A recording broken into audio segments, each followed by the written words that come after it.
On the wedding night with the most powerful sheikh in the Middle East, she discovered that some debts are paid with the heart and others destroy the soul forever. This is the story of Sofia Delacroix, a woman who thought she was only selling her freedom, but ended up giving something much more precious. And you, dear listeners, will witness every moment of this journey that changed 2 lives forever. Before we begin, tell me in the comments where you're watching this story from. And get ready, because the next 70 minutes will touch every fiber of your hearts. Don't forget to subscribe to the channel and activate notifications, because stories like this don't happen every day. The Mediterranean sun bathed the golden vineyards of the Provence region in France when Sofia Delacroix walked among the rows of grapes that her family had cultivated for 5 generations. At 28 years old, she had the kind of beauty that doesn't scream but whispers. Honey brown hair that danced in the wind, green eyes like vine leaves, and a natural elegance that came from someone who grew up between earth and sky. Sofia wore a simple white dress that morning, with rolled-up sleeves and a hem stained with earth. Her hands, delicate but calloused from work, caressed the ripe clusters. She breathed deeply, inhaling the sweet aroma of the harvest, not knowing that this would be one of the last moments of peace in her life. The Château Delacroix vineyard wasn't just a business for her. It was history, it was blood, it was identity. Every bottle of wine that left there carried centuries of tradition, the sweat of generations, the secrets passed from father to daughter. Sofia knew each vine by name, each hill by its shape, each vintage by memory. But bills don't lie. And that September morning, while Sofia admired the perfection of her land, a very different man from her was looking at very different papers in an office thousands of miles away.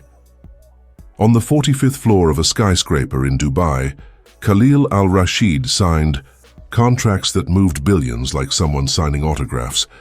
At 35 years old, he was what was expected of a modern sheikh, traditional enough to respect his ancestors, visionary enough to build an empire that transcended oil. Khalil was 6'3", tall, with broad shoulders that perfectly filled his custom-made suits from Savile Row. His eyes were such a dark brown they seemed black under certain lights and carried the weight of someone who had made difficult decisions before even turning 20. A perfectly trimmed beard framed a face that Arab magazines called devastatingly handsome, but which he considered merely functional. Functional for business. Functional for intimidation. Functional for keeping distance. Khalil spoke 6 languages fluently, piloted his own jets, and never, ever made a decision based on emotion. Calculated coldness had transformed him into the richest sheikh of his generation, and also the loneliest, but he wouldn't admit that even to himself.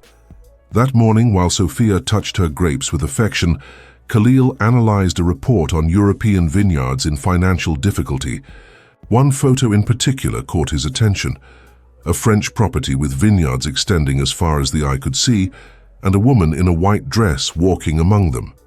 Château Delacroix, he murmured, reading the name. Interesting. He had no idea he was about to meet the only person in the world capable of breaking all his rules. 3 weeks later, Sofia was sitting in the family lawyer's office, her hands trembling over a pile of documents that would change her life forever. 15 million euros, repeated Monsieur Dubois, the grey-haired lawyer who had known Sofia since childhood. That's the total debt, including interest and penalties. Your father, well, he made risky investments in recent years. The economic crisis, the bad harvests, the loans. Sofia felt the world spinning. 15 million. She could sell the property 10 times and still not get that amount. How much time do we have? She asked, her voice coming out weaker than intended. 3 months. After that, creditors can execute the debt and I lose everything. Sofia finished the sentence, the words burning in her throat. Silence weighed in the office. Through the window, she could see the vineyards of the neighboring property, also from the Delacroix family, which had been sold the previous year. Now they raised cattle there. Cattle where century-old grapes once grew. "There is a possibility," said Dubois hesitantly. "A Middle Eastern investor made a proposal." Sofia raised her eyes. "What kind of proposal?" "He wants to buy the vineyard for the total value of the debt, plus a small extra.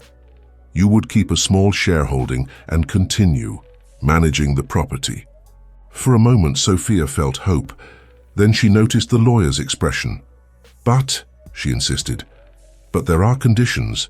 Dubois slid a sealed envelope across the table.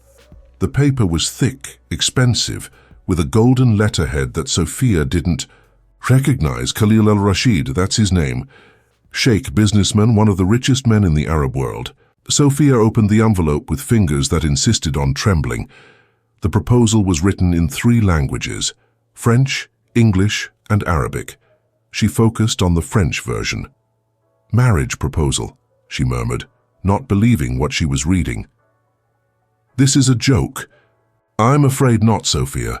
Sheikh al-Rashid is looking for a wife, someone educated from a good family who understands business. In exchange for marriage, he will pay off all the vineyard's debts and ensure it remains in the Delacroix family." Sofia dropped the papers as if they were burning. "He wants to buy me?" "It's not quite like that," Dubois hurried to clarify. "It would be a marriage of convenience. You would maintain your independence, your rights. It's common in his culture. A mutually beneficial agreement." "Mutually beneficial," Sofia repeated, the bitter taste of irony in her mouth. "And what does he gain from this?" "A suitable wife for his social position. Someone who can represent him in European circles, who understands viticulture. From what I understood, he's expanding business into the luxury beverage sector."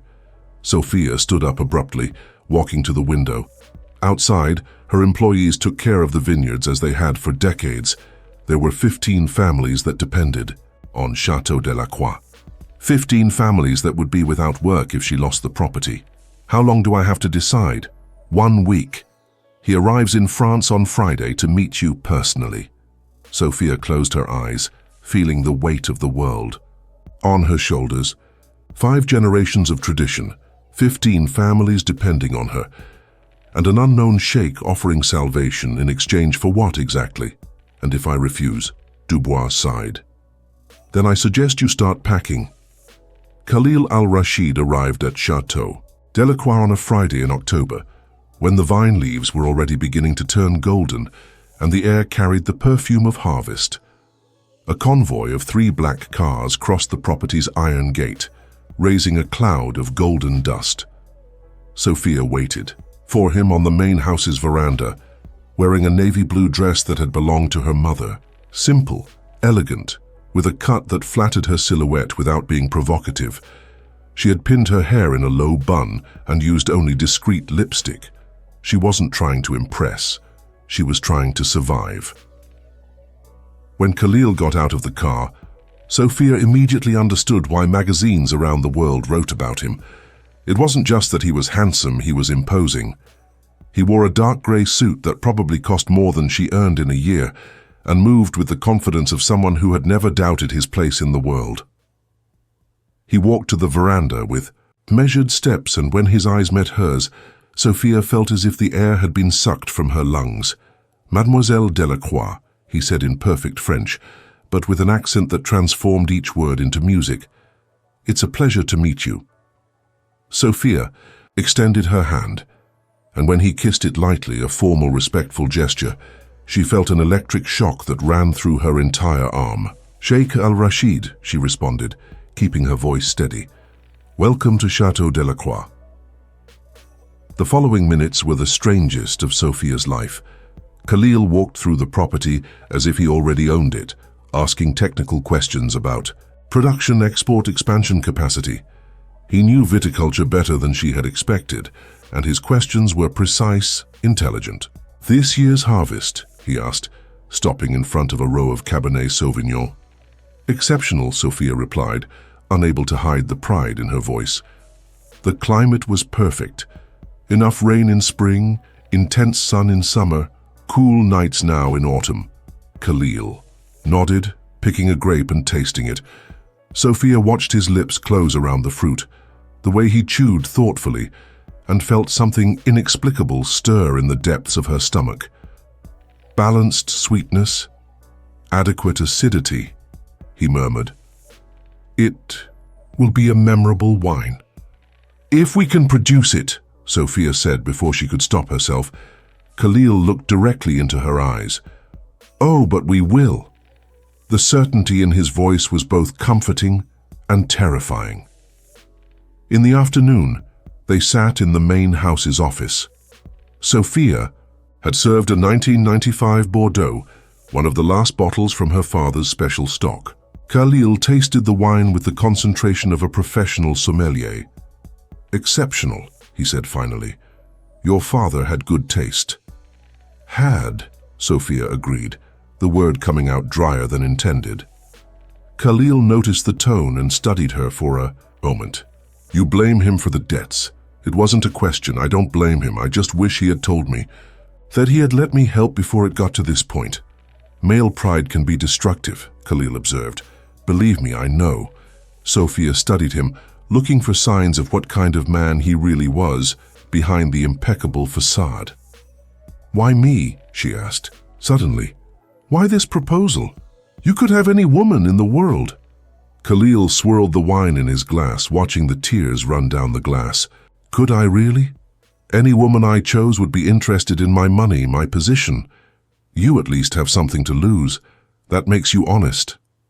The answer should have been offensive, but there was a strange vulnerability in his voice that touched something in Sofia. And the terms, she asked. Of the marriage? Simple. Civil marriage here in France, followed by a traditional ceremony in Dubai to satisfy my family. You would maintain your identity, your responsibilities here at the vineyard. I would only expect you to accompany me to important social events when necessary, and Sofia hesitated, feeling her face heat up. And personal expectations? Khalil looked at her in a way that made her heart race. That, he said slowly, would be entirely up to you. That night, after Khalil left for the hotel, Sofia walked alone through the vineyards under the moonlight. The silence was profound, broken only by the whisper of wind in the leaves and the distant sound of her own steps on the gravel. She stopped in front of her parents' tomb in the small family cemetery on top of the hill. Papa, Maman, she whispered, what would you do? But she already knew the answer. Her father had sacrificed everything for the vineyard. Her mother had sacrificed everything for love. And now Sofia was being forced to choose between both. The wind brought the aroma of ripe grapes, sweet and rich, laden with promises. Promises that could only be fulfilled if she agreed to marry a stranger. A stranger who, for a few hours that afternoon, had made her heart beat faster than it should. Sofia made her decision on a Monday morning, while watching Marcel, her oldest, form an explained pruning technique to his 12-year-old grandson. 4 generations of the Beaumont family had worked at Chateau Delacroix. The boy listened with shining eyes, absorbing every word as if they were sacred secrets. Monsieur Dubois, she said on the phone, her voice firmer than she felt. Call. Sheikh al-Rashid, tell him I accept the proposal. The silence on the other end of the line lasted an eternity. Are you sure, Sofia? I am. Lie. She wasn't sure of anything, except that she couldn't live with herself if she destroyed 5 generations of history out of pride. The following 3 weeks passed like a blur of frantic activity. Khalil proved to be surprisingly efficient.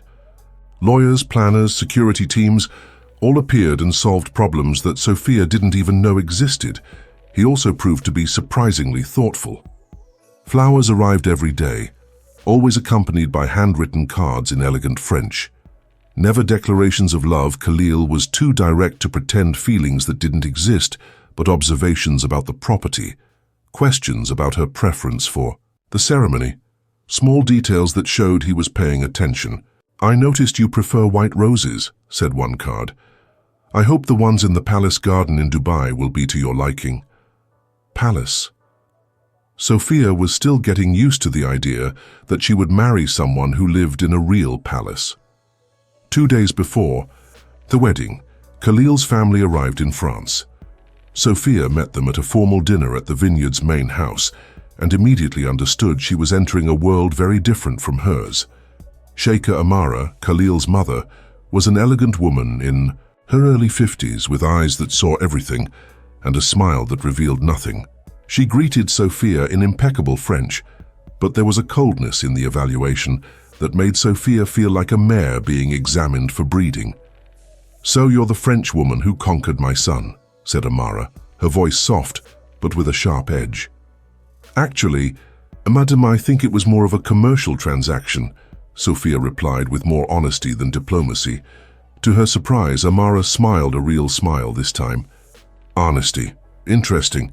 Khalil has always detested falsehood." Khalil's younger brother, Rashid, was more direct. During dessert, he leaned toward Sofia and whispered in English, "You know my brother has never married for love, don't you? He doesn't believe it exists." Sofia felt something cold settle in her stomach. "And you? Do you believe?"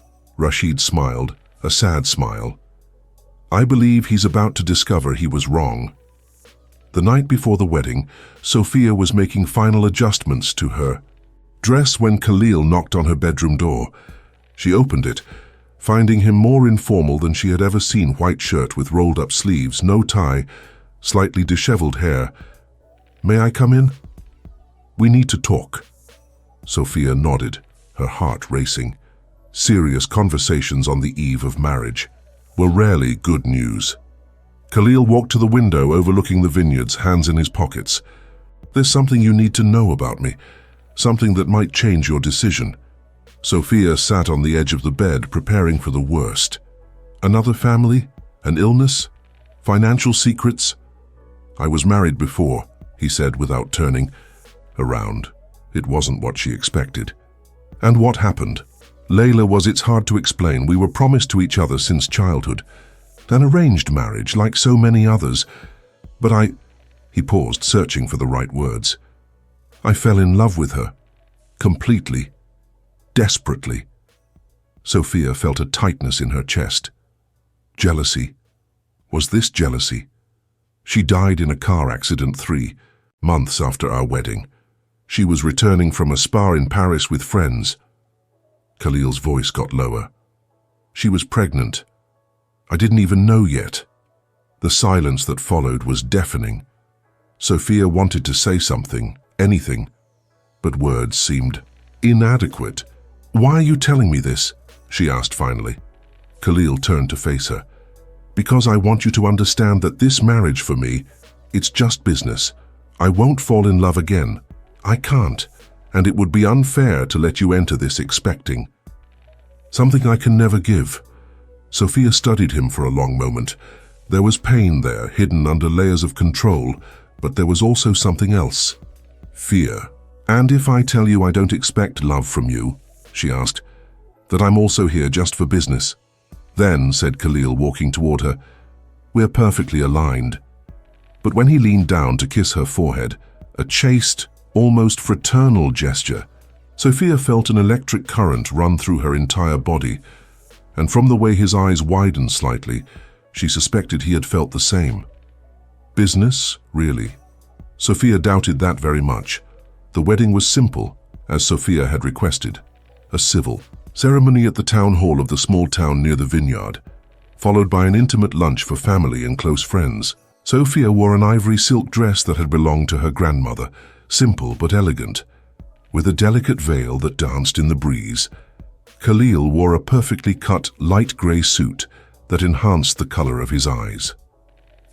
When Sofia walked toward him, arm in arm with Marcel, who had offered to represent her father, she saw something pass across Khalil's face. Surprise, perhaps. Admiration. The vows were brief, practical, promises of mutual respect, support, partnership. Nothing about eternal love or devotion. When Khalil kissed Sofia to seal the union, it was a chaste, appropriate kiss that lasted exactly 3 seconds. But Sofia felt each of those seconds in every nerve ending of her body. They would spend their honeymoon, if it could be called that, at the castle Khalil had rented in the Loire region, before traveling to Dubai for the traditional ceremony. It was a stunning place, with gardens extending as far as the eye could see, and rooms decorated with antiques worth more than the entire vineyard. Sofia was arranging her things in the main bedroom when she noticed Khalil had only brought a small suitcase to the adjacent room. "We're not going to share the room?" she asked, feeling stupid the moment the words came out. Khalil stopped at the door between the two rooms, his expression carefully neutral. "I thought it would be more comfortable this way, unless you prefer—" He left the sentence hanging. Sofia felt her face heat up. No, it's perfect. But it wasn't. When she lay down that night, alone in the gigantic matrimonial bed, she could hear Khalil moving in the room next door. The sound of his steps, water running in the bathroom, the creaking of the bed when he finally lay down. She stayed awake for hours, looking at the ornate ceiling, trying to understand why she felt so rejected. After all, she had made it clear that she also saw this as just business, so why did it hurt so much to know he was so close, and at the same time, so distant? The tension exploded 3 days later, during a dinner with Khalil's potential business partners. Sofia had dressed carefully, wearing an elegant black dress and the jewelry Khalil had given her as a wedding gift. She was trying to fit into the role of an adequate trophy wife. But when one of the men, an arrogant Frenchman named Henri Dubois, made a comment about how convenient it was for Khalil to have acquired a French vineyard along with a wife, Sofia lost her composure. "Excuse me," she said, her voice cutting like, but I wasn't acquired along with anything. Chateau Delacroix has belonged to my family for 5 generations and will continue to be managed by me, regardless of my marital status." Henry laughed, a condescending sound. Of course, but we all know women don't really have a head for business, especially something as complex as international viticulture." Sofia stood up so abruptly that her chair almost fell. "Monsieur Dubois, I have a master's degree in oenology from the University of Bordeaux. I speak 4 languages, and I can tell the difference between a Cabernet Sauvignon and a Merlot just by aroma. I can also tell, just by looking at you, what type of man prefers to diminish intelligent women because he feels threatened by them." The silence at the table was deafening. Henri turned red, clearly furious. The other guests avoided looking at anyone, and Khalil was looking at Sofia with an expression she couldn't decipher. Later, in the bedroom, Khalil closed the door with more force than necessary. "What was that?" he asked, his voice controlled. "But dangerous." "That was a woman defending her dignity," Sofia replied, taking off her earrings with brusque movements. "Something you should have done since I'm your wife. You humiliated an important business partner in front of—" "I humiliated?" Sofia turned to face him, her eyes sparkling. "He treated me like a decorative accessory, and you sat there as if you agreed. I was trying to keep the peace. These men control contracts worth millions, and I control the vineyard you want to expand around the world." Sofia took a step toward him, her finger pointing at his chest. "Or did you forget you need me as much as I need you?" Khalil grabbed her wrist, pulling her closer. They stood there, panting, with only inches between them. "Never," he said, his voice low and dangerous, "never raise your voice to me again." "Or what?" Sofia challenged, her chin raised. "Will you send me back to France, cancel our agreement? Go ahead, Khalil. But remember that without me, your precious expansion into the European wine market dies before it even begins." For a moment, Sofia thought he would explode. The tension in the air was so thick she could feel it on her skin. Khalil's eyes were dark, dangerous, and his breathing was altered. Then suddenly he pulled her to him and kissed her. It wasn't a gentle kiss. It was possessive, desperate, full of all the frustration and desire they had been repressing since the day they met. Sofia should have resisted, should have pulled away. Instead, she returned the kiss with the same intensity, her hands burying in his hair, her body pressing against his. When they finally separated, both were breathless. "This," said Khalil, his voice hoarse, "shouldn't have happened." "No," Sofia agreed, but didn't pull away. "Definitely not." They stood there for another moment, looking at each other, the air charged with possibilities. Then Khalil stepped back, the mask of control returning to place. "Good night, Sofia." And he left, leaving her alone with his taste still on her lips and her heart beating like a war drum. 3 days later, they flew to Dubai for the traditional ceremony. Sofia looked out the window of Khalil's private jet as the city approached, a surreal vision of ultra-modern skyscrapers emerging from the golden desert. The Al Rashid family palace was even more impressive than she had imagined. Built in white, marble and gold with gardens that defied the surrounding desert, it was a testament to the power and wealth accumulated over generations. "It's beautiful," Sofia murmured as they crossed the gates. "And it will be your home now," Khalil said, but his voice was strange, almost sad. The traditional ceremony was a spectacle of colors, music, and traditions dating back centuries. Sofia wore a gold-embroidered dress that had belonged to Khalil's grandmother and felt as if she were acting in a play where she didn't know the script. But there was a moment during the exchange of vows in Arabic words she didn't fully understand, but knew were sacred when she looked into Khalil's eyes and saw something different there. Vulnerability. As if for an instant he had forgotten this was just a business agreement.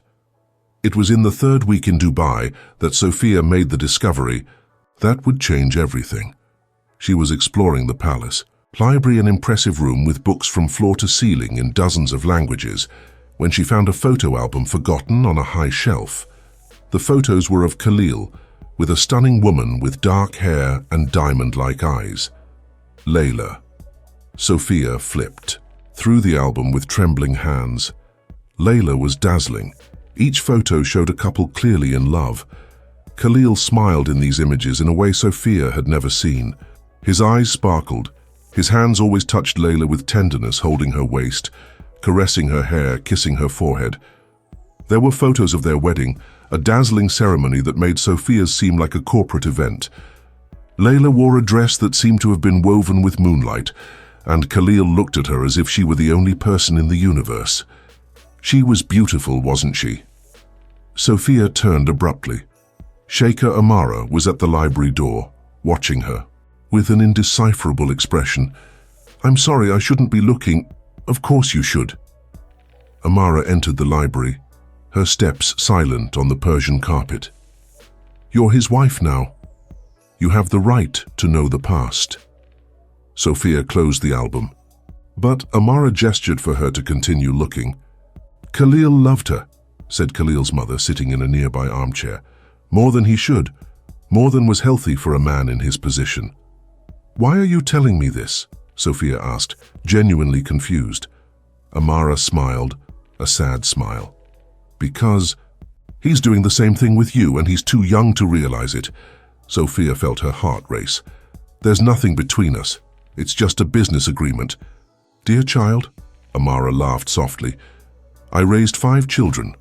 I know how to recognize a man in love when I see one, and my Khalil, he's terrified." That night, Sofia couldn't sleep.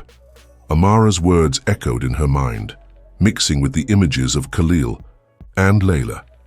At 2 in the morning, she gave up trying to sleep and went to the palace gardens. The desert night air was surprisingly cool, laden with the perfume of jasmine and roses.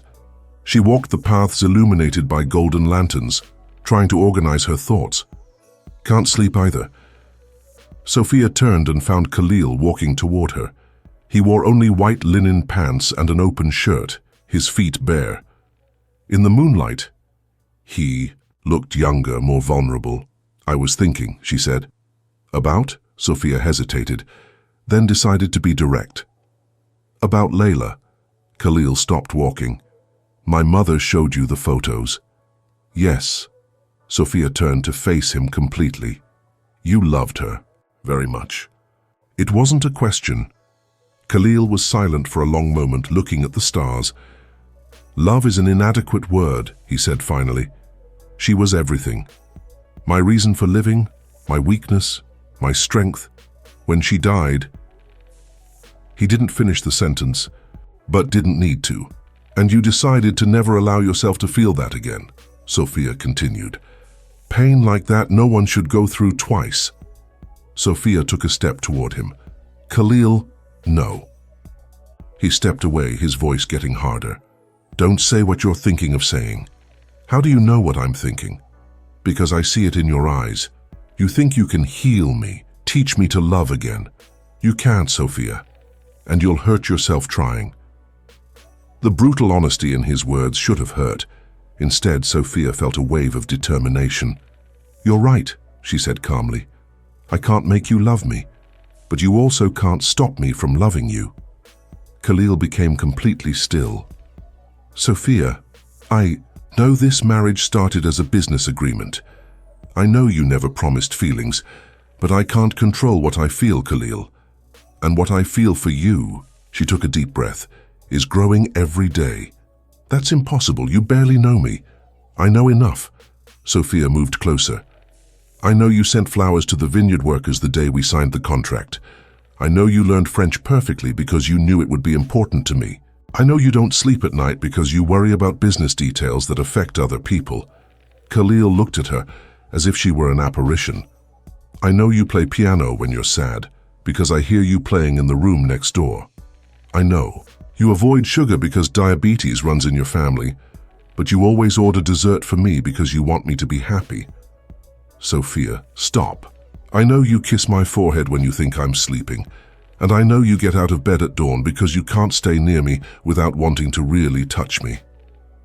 The silence that followed was charged with electricity. Khalil was breathing heavily, his hands clenched in fists at his sides.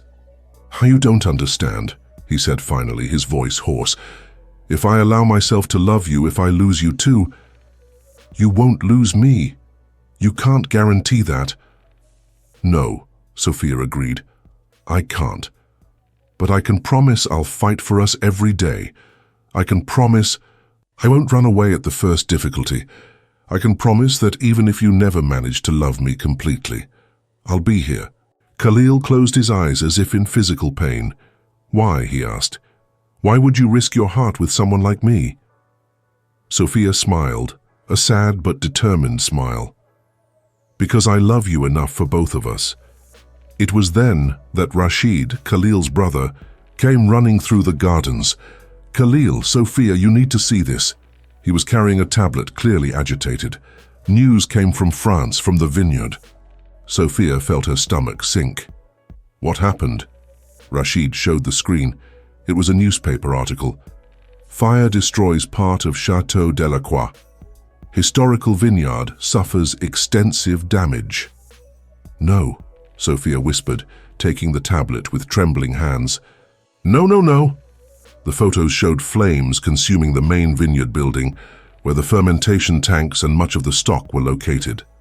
Firefighters fought the fire, but it was clear the damage would be enormous. Marcel is fine, Rashid hurried to say. All the employees are fine, but this year's harvest is lost, Sofia finished, her voice empty. 3 months of work, 15 families without work, and without this harvest's revenue. She didn't need to finish. Everyone understood. Even with Khalil's money paying off old debts, the vineyard needed to produce to sustain itself. Without the harvest, without equipment, without the main building. How much will it cost to rebuild? Khalil asked, already thinking of solutions. It's not just money, Sofia said, tears finally beginning to flow. It's the century-old oak tanks, the vats my great-grandfather built by hand, the tasting room where my parents met. You can buy new equipment, but you can't buy history. Khalil looked at Sofia, at his wife breaking down before his eyes, and felt something break inside his chest. He didn't think twice. He simply pulled her into his arms and held her while she cried. We'll solve this, he said against her hair. I promise we'll solve it. How? Sofia pulled away to look at him, her eyes red. Even if we rebuild everything, it will take years to get back to what it was. And meanwhile, 15 families. Trust me, Khalil said, holding her face between his hands. Please, trust me. And in that moment, seeing the determination in his eyes, Sofia realized something. Khalil might not be able to say he loved her, but his actions spoke louder than words. 6 months later, the sound of helicopters cut through the morning silence of Provence. Sofia looked up, shielding her eyes from the sun, and smiled when she recognized Khalil's private helicopter, landing in the field next to the vineyard. But it wasn't the same vineyard that had burned 6 months before. In its place stood something even more beautiful, a perfect combination of French tradition and modern design. The fermentation tanks were new, but made of century-old French oak that Khalil had ordered from special forests. The tasting room had been rebuilt stone by stone, using the same 18th century techniques, and the vineyards were more lush than ever. "Madame Sophia!" Marcel ran toward her, grinning from ear to ear. "The sheikh has arrived!" Sophia laughed. Even after 6 months, Marcel insisted on calling her Madame and treating Khalil with royal reverence. But there was affection there, true fondness. Khalil had become more than the vineyard's savior, he had become part of the family. Khalil jumped from the helicopter with the elegance of someone accustomed to emergency trips. But when his eyes found Sophia, his face transformed, the businessman's mask disappearing, replaced by something much warmer. "How was Dubai?" Sophia asked when he reached her. "Tedious," he replied, pulling her into an embrace that lasted longer than would be appropriate in front of the employees. "I missed you." "Did you really?" Sophia teased, looking up to meet his eyes. "Tremendously." And then he kissed her, right there, in front of Marcel and the other vineyard workers, a kiss that left no doubt about what he felt for her. When they separated, Sophia was blushing, and Marcel was smiling like a proud father. "Come," said Sophia, intertwining her fingers with his. "I have a surprise for you." Sophia led him to the new main building, climbing a spiral staircase to a floor that hadn't existed in the original construction. When she opened the door, Khalil was speechless. It was a stunning office, with windows overlooking the entire expanse of vineyards. But it wasn't just an office, it was a space that perfectly combined Arab elegance and French charm.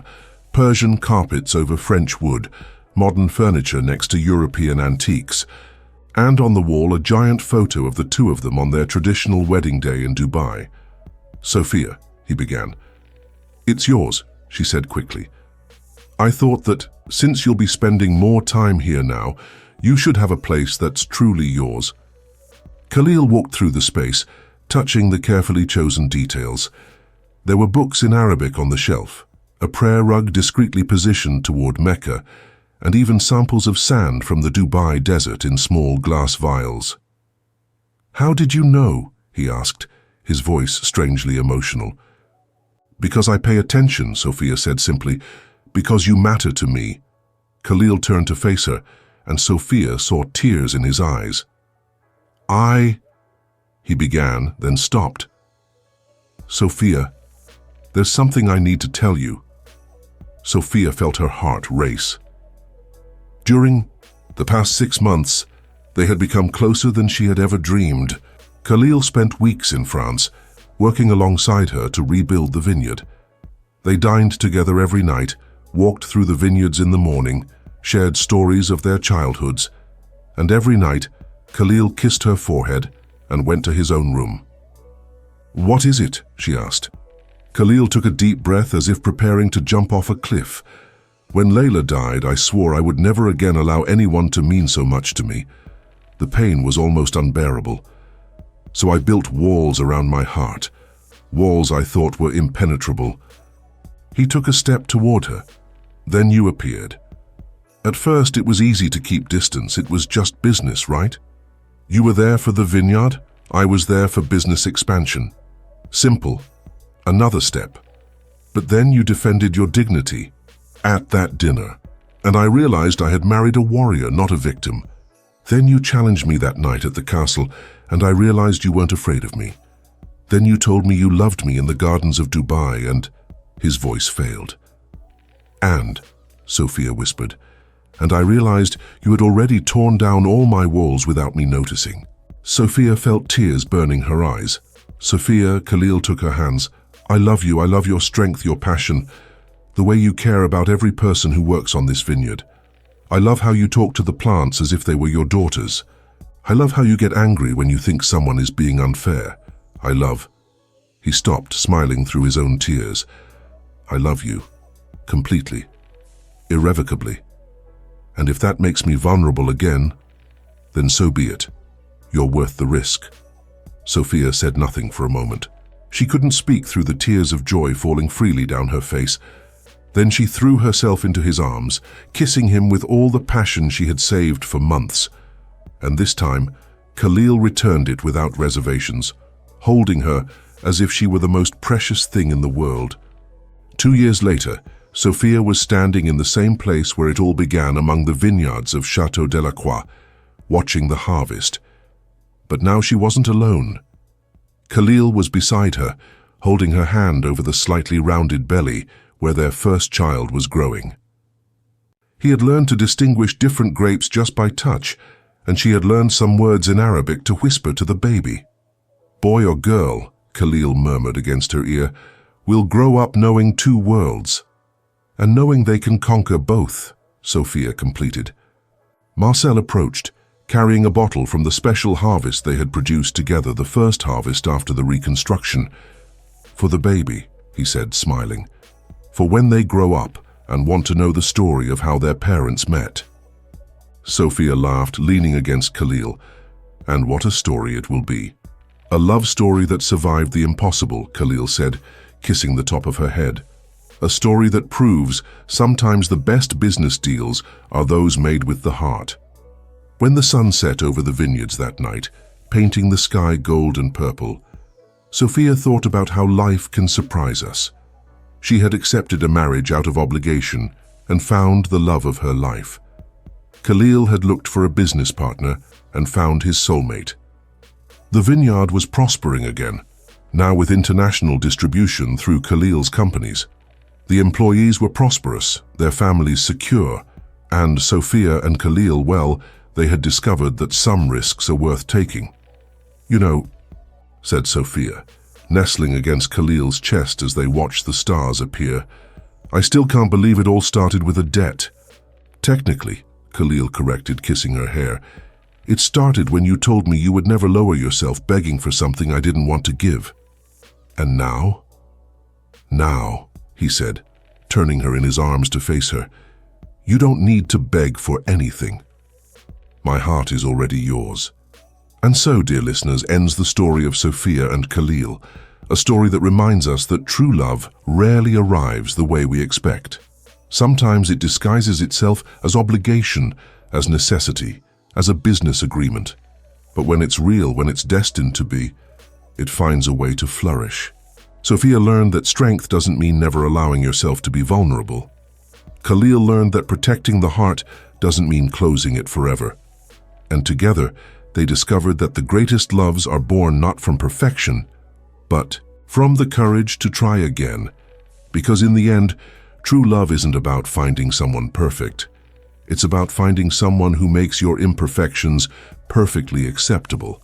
It's about finding someone with whom you can build something greater than the sum of your individual parts. And you who followed this journey to the end, what did you think of Sofia and Khalil's story? Do you believe in love that's born from impossible circumstances? Have you lived something similar? Share your own stories in the comments.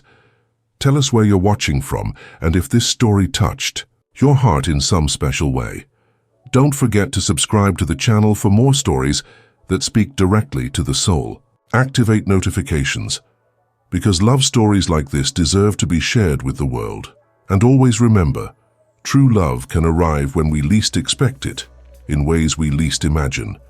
Sometimes it disguises itself as a business contract, sometimes as a family obligation, sometimes as a debt that needs to be paid, but when it's real, when it's destiny, it finds a way to transform even the most impossible circumstances into the most beautiful love story. Until the next story, keep your hearts open, because we never know when love will decide to surprise us.